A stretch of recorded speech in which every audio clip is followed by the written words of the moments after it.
Welcome to the Brand Led Podcast. We're your hosts, Kane Baker and Lisa D'Andrea, co-founders of the branding studio, Baker Creative. We're on a mission to help you gain clarity in your brand and fulfillment in your work life. From strategy to visuals and beyond, we're arming you with bite-sized branding insights to help you build and grow a brand-led business. Welcome to Brand Led. This is episode number 4. But before we dive in, just wanted to let you guys know that this episode is brought to you by bakercreative.com.au. And that's where you'll find close to 100 articles on all things branding and business. You can also find all of our podcast show notes and links there too. So head on over to bakercreative.com.au to get an extra dose of branding inspiration and support. Okay, let's get stuck in. So joining me today, as always, is my business partner and beautiful wife, Lisa. Hello, Kane and everybody. Hello. So did you want to tell our listeners what we will be chatting about today? I do. So today we're going to be talking about a really critical piece of the branding process, and it's one that I think often gets missed. So that's customer research. Customer research. Yeah, I think it's something that's often ignored or placed in the too hard basket. But, you know, when it's done right, it's actually quite powerful. Yeah, definitely. I think having customer research handy when you're crafting your brand strategy is really helpful. So today we're going to chat about how you can go about undertaking customer research yourself. But before we get into that, let's just start off with some of the benefits of having this research on hand at the start of your branding project. Okay, so in previous episodes, we discussed how your brand is your audience's perception of your business. Yeah, it's what they think of you. Yeah.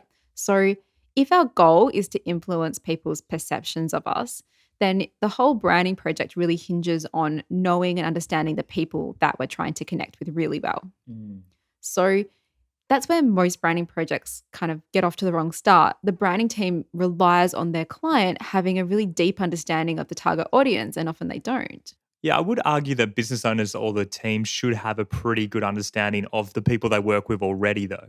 Yeah, I think that they do, but it's still their interpretation of what customers think and feel. So I find that it's often just a bit incomplete, but that's not a jab either. It's, just the reality of the situation. Very few SMEs that we've encountered are regularly interviewing their audience or gathering feedback regularly. They're too busy working on delivering products and services. So that's kind of where they're focusing their attention. Yeah, I see where you're coming from. It makes sense to collect solid data and research directly from the customers themselves versus actually relying on someone giving more of a broad strokes overview. Yeah, exactly. Now, I'm thinking people might be wondering if this research is really necessary for a successful branding project. So let's chat about why we think this step is so valuable. Yeah, I think the real value in customer research is in understanding your audience's thinking and motivations in their own words.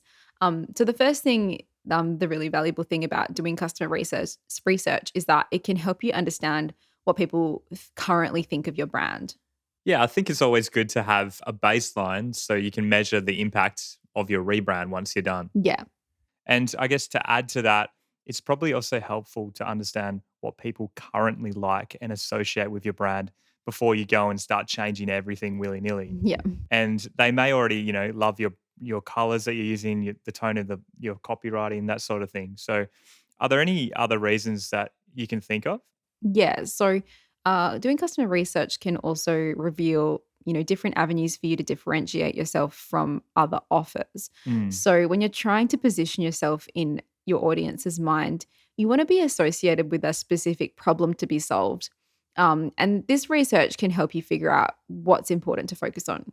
Yeah, okay. So like I said, I guess you could use it for things like copywriting or working on new products or services in the future. Yeah, definitely. It's beneficial in so many different ways. So maybe we can dive now into some ways that people can start collecting customer research. Yeah, sure. Okay, so the first method is one of my favorites. It's really good for new businesses and anyone without an existing audience.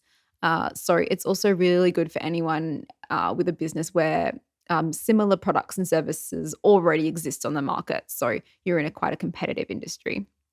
So basically it just involves, jumping onto Google and looking for websites where your ideal customers have left reviews, testimonials, or comments on products and services that are similar to yours. Mm, So I'll give you an example. If you're a landscape architect, you might look at client testimonials from your competitor websites. You might also, go into Google reviews, Amazon book reviews. You can also have a hunt for interviews or research like or, Facebook groups, maybe yeah, Instagram kind of comments. yeah, even things like Reddit threads. Yeah. You can find where people are having these conversations online, and you can grab, verbatim quotes from people within your ideal customer group.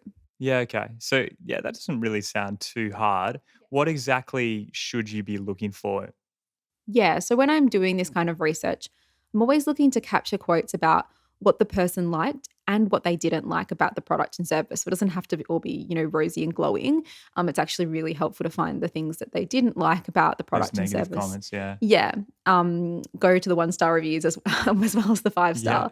Yeah. And you also want to know why they bought it. What led them there? What problem did they have that kind of led them to that place? And also look at, any other options that they tried along their journey. Did they try, other services? Did they try and do it themselves? Just trying to understand where the client's been Mm. and what they've kind of done already on their journey. Yeah, I like it.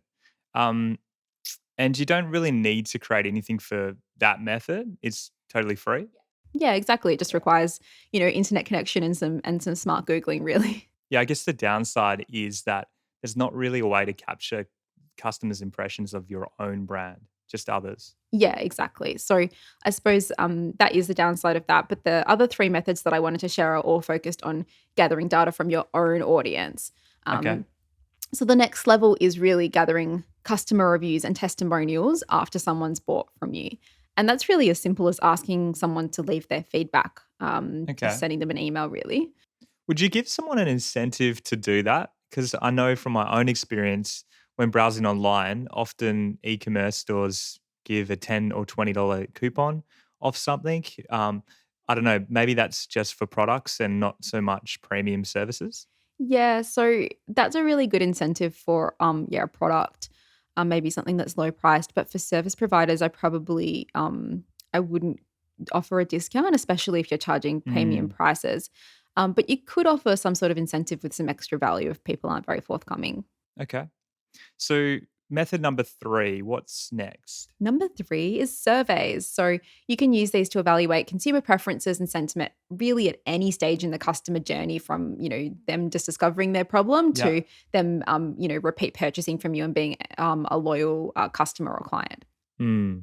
In the past, we've had a lot of success with surveys and surveying our own audience. I'm just trying to remember if we surveyed people right at the beginning of their buying journey, I think, and offered an incentive, didn't we? Yeah, we did.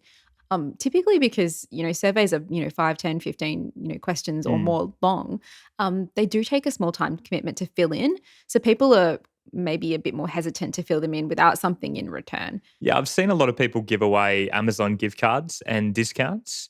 I think we used a free resource though, right?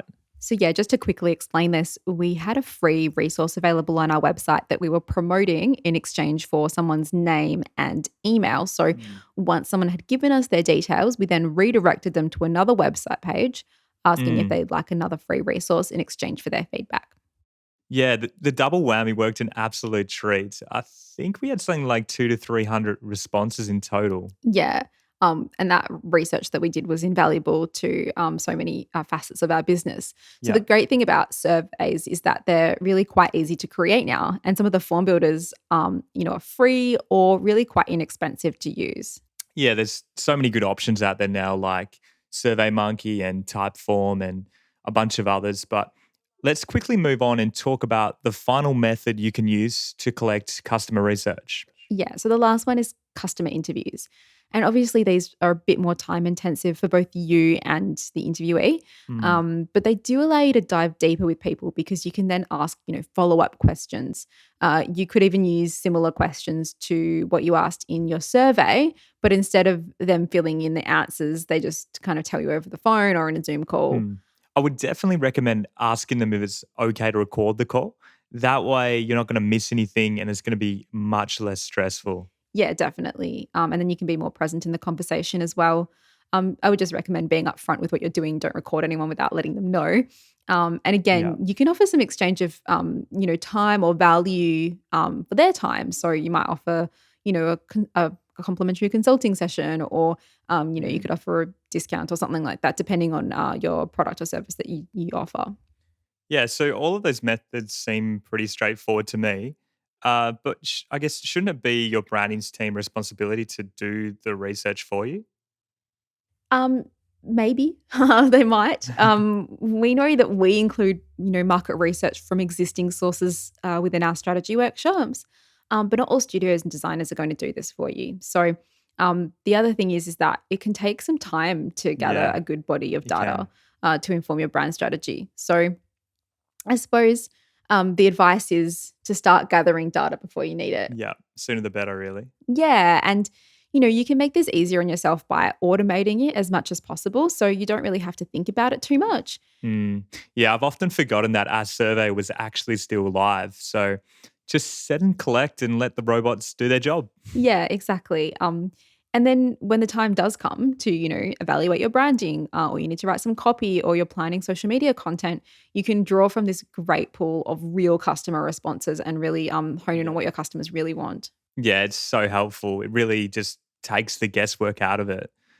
Now, the only thing we didn't cover off on today was what should we actually be asking people in these surveys or interviews? Yeah, and that can be one of the hardest parts, knowing what to ask. So we've done the hard work for you. You can actually head to the link in our show notes to snag our survey question swipe file.